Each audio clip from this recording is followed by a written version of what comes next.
حضرت بایزید بستامی کہتے ہیں کہ میں نے اپنی ماں کے آگے ہاتھ جوڑے، میں نے کہا امی تجھے راضی کروں یا رب کو راضی کروں؟ تو اپنے حق مجھے معاف کر دے، اللہ کو میں راضی کر لیتا ہوں۔ ماں نے کہا جاؤ پتر میں اجازت دیتی ہوں۔ گئے جنگلوں میں ذکر و فکر میں لگے رہے، تنہائی میں اس کو یاد کرتے رہے، دن رات ذکر کے چراغ روشن رکھے۔ 12 سال گزر گئے حق کی تلاش میں۔ ایک دن واپس بستام کے قریب سے گزر رہے تھے، خیال آیا چلتے چلتے ماں کو سلام کر جاؤں۔ دروازے کو دستک دینے لگے تو اس خیال نے ہاتھ روک لیا کہ ساری زندگی ماں کو سکھ تو دیا کوئی نہیں، اب دکھ بھی کیوں دینے لگے ہو؟ رات کا ایک پہر بیت گیا ہے، سردیوں کی لمبی رات ہے، ماں بستر میں لیٹی ہوگی، تیرے لیے اٹھے گی، دروازہ کھولے گی۔ دروازے کے ساتھ ہی لگ کے بیٹھ گئے اور ساری رات کاٹ دی، اس خیال سے کہ ماں کو تکلیف نہ ہو۔ جب سحری کا وقت ہوا تو اندر سے جو نالی آتی تھی اس نالی سے پانی آیا، سمجھ گئے میری ماں تہجد کے لیے اٹھی ہے اور وضو کا پانی ہے، تو فوراً دروازے پہ دستک دی۔ اندر سے آواز آئی بیٹا بایزید میں ابھی آئی۔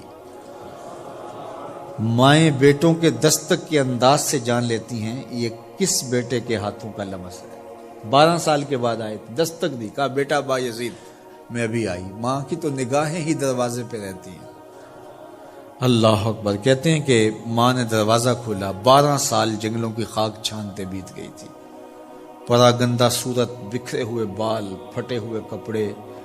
میری ماں کی جب نگاہ میرے پہ پڑی تو اس کی چشمان سے موٹے موٹے آنسو ٹپکنے لگے اور اس نے ایسے ہاتھ پھیلا کے کہا مالک میرا بیٹا بایزید تیری طلب میں نکلا تھا، تو نے ابھی تک اسے اپنا قرب نہیں دیا۔